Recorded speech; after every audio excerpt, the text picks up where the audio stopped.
Hello friends, आज हम बात करेंगे यदि किसी व्यक्ति को हार्ट फेलियर और किडनी फेलियर साथ साथ में हो तो कौन कौन सी नई समस्याएं आती है, कौन कौन सी बड़ी समस्याएं आती है या कौन कौन सी प्रॉब्लम्स को मैनेज करना ज़्यादा मुश्किल हो जाता है और क्यों, क्या क्या प्रिकॉशंस होते हैं, कैसे हम उन चीज़ों को टैकल करते हैं, ये सारी चीज़ों पर हम बात करेंगे। हार्ट फेलियर और किडनी फेलियर का साथ में होना एक काफ़ी कॉमन इशू है, काफ़ी पेशेंट्स में ये प्रॉब्लम साथ में देखी जाती है। आज हम बात करेंगे इस तरह के पेशेंट्स में क्या इंपॉर्टेंट प्रॉब्लम्स आती हैं। टॉपिक पर जाने से पहले जो लोग हमारे चैनल पर नए हैं उन्हें रिक्वेस्ट करूँगा कि चैनल को सब्सक्राइब करें, वीडियोस को लाइक करें, शेयर करें, फॉलो करें, कमेंट करें, पूरा देखें। टॉपिक इंपॉर्टेंट है, इसे एंड तक देखिएगा। चलिए शुरू करते हैं।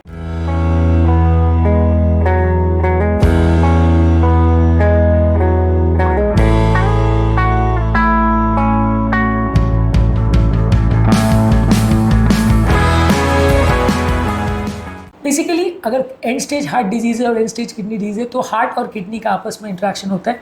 इसको कार्डियो-रीनल सिंड्रोम बोलते हैं। दोनों सिस्टम एक साथ फेल हो जाते हैं। इस तरह के केसेस में कई तरह की प्रॉब्लम्स आती है। सबसे पहला, बॉडी में वॉल्यूम या फ्लूइड बहुत ज़्यादा भर जाता है, क्योंकि किडनी नॉर्मली हार्ट फेलियर का एक्स्ट्रा भरा हुआ पानी को निकालने का काम करती है। जब किडनी फेल हो जाती है तो पानी नहीं निकल पाता है। इसकी वजह से हाथ पाँव में सूजन हो जाती है, बीपी बढ़ जाता है, लंग्स में पानी भर सकता है। इसके अलावा ब्लड प्रेशर बढ़ सकता है। किडनी फंक्शन प्रॉपर नहीं हो तो ब्लड प्रेशर बढ़ता है। ये हार्ट फेलियर को और बिगाड़ता है, किडनी फेलियर को भी और बिगाड़ता है। इलेक्ट्रोलाइट इम्बैलेंस होते हैं, क्योंकि किडनी बॉडी का सोडियम, पोटेशियम, कैल्शियम, मैग्नीशियम सारे इलेक्ट्रोलाइट को मैनेज करती है।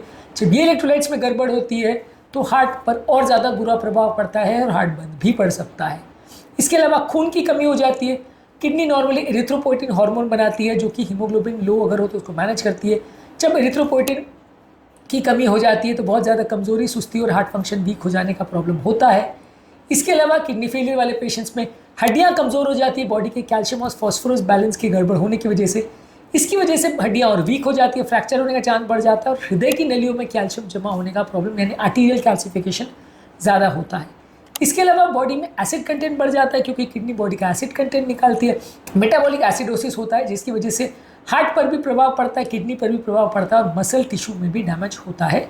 इसके अलावा बॉडी में अलग अलग तरह के टॉक्सिन्स भर जाते हैं, क्योंकि किडनी उसको नॉर्मली निकालती है। ये टॉक्सिन्स भर जाते हैं जो कि हार्ट फेलियर पेशेंट्स में और रिदम प्रॉब्लम करते हैं, ब्रेन पर भी असर करते हैं और हार्ट और ब्रेन को साइमल्टेनियसली एक साथ डैमेज कर सकते हैं। इसके अलावा किडनी नॉर्मली बॉडी के दवाइयों को भी निकालने का काम करती है। जब हार्ट फेलियर पेशेंट्स में आप ये दवाइयाँ देते हैं तो ये दवाइयाँ में साइड इफेक्ट्स और टॉक्सिसिटी होने का चांस भी कई गुना ज़्यादा रहता है, क्योंकि दवाइयाँ बॉडी में निकल नहीं पाती तो शरीर में इकट्ठा हो सकती है। इस तरह के पेशेंट्स में आप मैनेज करने के लिए क्या करोगे? मान लीजिए अगर फ्लूइड मैनेजमेंट करना है, बॉडी में फ्लूइड बहुत ज़्यादा भर गया तो क्या करेंगे? एक तो पानी प्रॉपरली ध्यान से उतना जितना ज़रूरी है उतना ही लीजिए। अगर पानी ऑलरेडी भर गया है तो पूरे दिन भर में 1 से 1.5 लीटर से कम आपको पानी पीना है। डेली वेट मॉनिटरिंग करिए, ये देखने के लिए पानी ज़्यादा तो नहीं भर रहा, बॉडी वॉल्यूम ओवरलोड में तो नहीं जा रही। सोडियम के इंटेक को कम रखिए, 2 ग्राम पर डे से कम सोडियम रखिए और पेशाब बढ़ाने वाली दवाओं का प्रयोग कर सकते हैं एक्स्ट्रा पानी को निकालने के लिए। ज़्यादा पानी भर जाए तो डायलिसिस की ज़रूरत पड़ती है। ब्लड प्रेशर की जहाँ तक बात है, ब्लड प्रेशर अगर बहुत ज़्यादा बढ़ जाता है तो वहाँ आप ब्लड प्रेशर कम करने की दवाओं का प्रयोग करते हैं। ज़्यादातर बीटा ब्लॉकर्स, कार्बिडोल, मेटोप्रोल, बिसोप्रोल, ये सारी दवाओं का प्रयोग किया जाता है। पेशाब बढ़ाने वाली दवा जैसे फ्यूरोसेमाइड और स्पाइनोलैक्टोन, ये भी ब्लड प्रेशर कम करने में मदद करती है। इसके अलावा रास इनिबिटर ग्रुप ऑफ मेडिसिन जैसे एस इनिबिटर यानी रामिप्रिल, एनाराप्रिल, कैप्टोप्रिल, पेरिंडोप्रिल और एआरबीज यानी एंजियोटेंसिन रिसेप्टर ब्लॉकर जैसे लोसार्टन, वैल्सार्टन, कैंडिसार्टन, एजिलसार्टन, टेलमिसार्टन, ओल्मिसार्टन, ये सारी ग्रुप की जो मेडिसिन है ये प्रयोग की जाती है। ये हार्ट और किडनी दोनों को प्रोटेक्ट करती है। इस तरह के पेशेंट्स में आपको रेगुलर बीपी की मॉनिटरिंग करनी पड़ती है और बीपी अगर ज़्यादा हो तो उसको ज़्यादा अग्रेसिवली ट्रीट करना पड़ता है। कई बीपी की दवाइयों की ट्रीटमेंट ऑप्शंस कम हो जाते हैं, क्योंकि इस तरह के पेशेंट में कई दवा जो कि किडनी पर नुकसान पहुंचाती है वो कई बार आप यूज़ नहीं कर पाते। इलेक्ट्रोलाइट्स का जहाँ तक सवाल है, किडनी नॉर्मली पोटेशियम को निकालने का काम करती है। पोटेशियम बहुत ज़्यादा बढ़ जाता है जिससे डेंजरस रिदम प्रॉब्लम्स होती है। इस तरह के केसेस में high potassium containing food product जैसे केला, संतरा, मौसम्बी, आलू, टमाटर, पालक जिसमें पोटेशियम ज़्यादा होता है उसको आप अवॉइड करिए और फिर कई बार पोटेशियम को निकालने के लिए अलग से दवा देनी पड़ती है। इसके अलावा सोडियम कई बार बहुत ज़्यादा हो जाता है तो आप सोडियम को कम रखिए और सोडियम को निकालने के लिए पेशाब बढ़ाने वाली दवाइयाँ दी जा सकती हैं। कैल्शियम फॉस्फोरस में कई बार गड़बड़ी हो जाती है जिससे हड्डियाँ कमज़ोर हो जाती है और नलियों में कैल्शियम जमा होने लगता है। तो डेयरी प्रोडक्ट्स जिसमें कैल्शियम होता है उसको अवॉइड करिए। विटामिन डी ज़्यादा मात्रा में लीजिए, फॉस्फेट बाइंडर्स का प्रयोग करिए, प्रोसेस फूड, कोला, ये सब चीज़ों का कंजम्पशन ना करें। मैग्नीशियम में गड़बड़ी हो जाती है जिससे मसल वीकनेस, अरिथमियाज हो सकते हैं, तो मैग्नीशियम को रेगुलरली मॉनिटर करिए और ज़रूरत पड़े तो उसके सप्लीमेंट्स दे सकते हैं। खून की जो कमी हो जाती है यानी एरिथ्रोपोइटिन की कमी से हीमोग्लोबिन बनना कम हो जाता है, तो वहाँ पे बॉडी को आयरन के सप्लीमेंट्स दिए जा सकते हैं, चाहे टैबलेट के फॉर्म में या इंजेक्शन के फॉर्म में। एरिथ्रोपोइटिन को बढ़ाने के लिए एरिथ्रोपोइटिन के इंजेक्शन यानी ईपोइटिन या डार्बीपोइटिन ये सारी चीज़ें दी जा सकती है। और कभी कभार ब्लड ट्रांसफ्यूजन की अगर ज़रूरत पड़े तो ब्लड ट्रांसफ्यूजन दे सकते हैं खून की कमी को मैनेज करने के लिए। इसके अलावा कई बार हार्ट फेलियर और किडनी फेलियर में मेडिसिन की सेफ्टी का इशू होता है। कुछ दवाइयाँ ऐसी है जो हार्ट फेलियर के लिए दी जाती है लेकिन किडनी पेशेंट्स में देने में थोड़ा दिक्कत आती है। जैसे रास इनहिबिटर ग्रुप ऑफ मेडिसिन हमने ऑलरेडी बात करी, रामिप्रिल है, एनारप्रिल, कैप्टोप्रिल, पेरिंडोप्रिल, लोसार्टन, वेल्सार्टन, कैंडिनसार्टन, एल्सार्टन। ये वैसे तो हार्ट और किडनी दोनों के लिए अच्छी दवाएं हैं, लेकिन जब किडनी एडवांस फेलियर में चला जाता है तो बॉडी में पोटाशियम ज़्यादा बढ़ा सकती है जो नुकसानदायक हो सकता है, जान का खतरा हो सकता है। बीटा ब्लॉकर्स दोनों बीमारियों में सेफली दी जा सकती है, बीपी को कम करने के लिए प्रयोग किया जाता है। पेशाब बढ़ाने वाली दवा फ्यूरोसिमाइड किडनी पेशेंट में भी दिया जाता है लेकिन इसका असर थोड़ा कम होता है, पोटेशियम को मॉनिटर करना पड़ता है। स्पाइरोनोलॉक्टन हार्ट के लिए बहुत अच्छी दवा है लेकिन किडनी फेलियर में नहीं दिया जा सकता, पोटेशियम बहुत बढ़ाता है। ब्लड थिनिंग मेडिसिन जैसे एस्पिरिन, क्लोपिडोग्रेल ये हार्ट और किडनी फेलियर दोनों में दिया जाता है लेकिन ब्लीडिंग रिस्क थोड़ा ज़्यादा होता है किडनी फेलियर वाले पेशेंट में।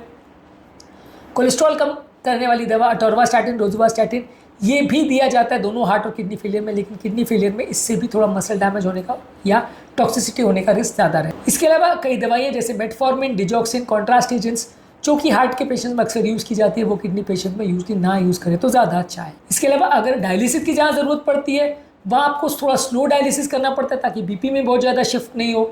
इसके अलावा बाइकार्बोनेट बेस्ड डायलिसिस का प्रयोग करना पड़ता है ताकि एसिडोसिस नहीं हो और वैस्कुलर स्ट्रेस नहीं हो, और डायलिसिस के दौरान बॉडी में पोटेशियम लेवल्स ऊपर नीचे नहीं हो, इसका आपको विशेष ध्यान रखना पड़ता है। तो ये सारे इंपॉर्टेंट प्रॉब्लम्स आती हैं, ये सब और इंपॉर्टेंट चीज़ें हैं जो हार्ट और किडनी फेलियर वाले पेशेंट्स में साथ में प्रॉब्लम करती है जिसको आपको मैनेज करना है। अब बात करेंगे लाइफस्टाइल और डाइट में क्या चेंजेस करने हैं। आपको बॉडी में सोडियम की मात्रा कम रखनी है, दिन भर में सोडियम 2 ग्राम पर डे से कम लेना है।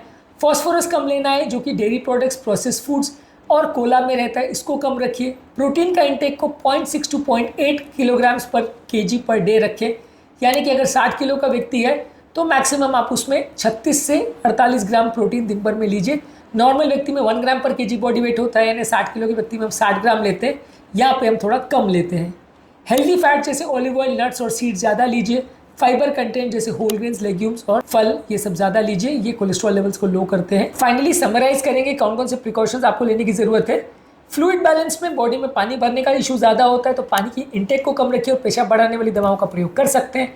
ब्लड प्रेशर को 130/80 के नीचे मेंटेन करिए और ब्लड प्रेशर कम करने की दवाओं का प्रयोग करिए। इलेक्ट्रोलाइट्स में कई बार पोटेशियम और फॉस्फोरस लेवल्स बढ़ जाते हैं तो रेगुलरली इसको मॉनिटर करते रहिए। खून की कई बार कमी हो जाती है तो आयरन, एरिथ्रोपोइटिन और ब्लड ट्रांसफ्यूजन्स का प्रयोग कर सकते हैं, लेकिन ब्लड ट्रांसफ्यूजन सिलेक्टिवली करना चाहिए, हर केस में नहीं करना चाहिए। मेडिसिन कई बार प्रॉब्लम होती है तो मेडिसिन के डोजेज और उसके साइड इफेक्ट्स को ध्यान में रखते हुए उसका प्रयोग करें। डायलिसिस के दौरान भी कई बार हार्ट फेलियर और किडनी फेलियर पेशेंट में ज़्यादा एडजस्टमेंट करनी पड़ती है, और इसके अलावा खाने पीने और लाइफस्टाइल में भी सिग्निफिकेंट चेंजेस करने पड़ते हैं जब दोनों प्रॉब्लम एक साथ होती है। तो बेसिकली हार्ट फेलियर और किडनी फेलियर दोनों साथ में जब होती है तो कई तरह की प्रॉब्लम्स आती है। दोनों ऑर्गन्स का आपको ध्यान रखना पड़ता है, यदि आपने कोई भी लापरवाही करी तो प्रॉब्लम्स और टॉक्सिसिटी होने का चांस, जान का खतरा होने का चांस कई गुना ज़्यादा होता है। इसलिए आपको ज़्यादा सावधानीपूर्वक इस तरह के पेशेंट को हैंडल करना पड़ता है। हर एक एस्पेक्ट का, चाहे वो पानी हो, वो ब्लड प्रेशर हो, वो इलेक्ट्रोलाइट्स हो, वो रिदम प्रॉब्लम्स हो, वो मेडिसिन हो, सारी चीज़ों का आपको ध्यान रखना पड़ता है, नहीं तो प्रॉब्लम ज़्यादा हो सकती है। और कंपैरेटिवली जो सेफ्टी मार्जिन होता है सिर्फ हार्ट फेलियर पेशेंट्स में वो कम हो जाता है जब किडनी फेलियर भी हो जाता है, क्योंकि दवाइयों से और बाकी चीज़ों से भी प्रॉब्लम बहुत जल्दी होती है और बहुत डेंजरस प्रॉब्लम्स भी हो सकती हैं। आज के टॉपिक में हमने बात करी कि यदि हार्ट फेलियर और किडनी फेलियर साथ में हो जाए तो कौन कौन से तरह के प्रॉब्लम्स और प्रिकॉशंस होते हैं, क्या क्या चीज़ों में चेंजेस करने की आवश्यकता होती है, इस बारे में हमने बात करी। उम्मीद करूँगा कि आज के टॉपिक में कुछ नई बातें जानने को मिली होगी। जो लोग हमारे चैनल पर नए हैं उन्हें रिक्वेस्ट करूँगा चैनल को सब्सक्राइब करें, वीडियोज़ को लाइक करें, शेयर करें, फॉलो करें, कमेंट करें।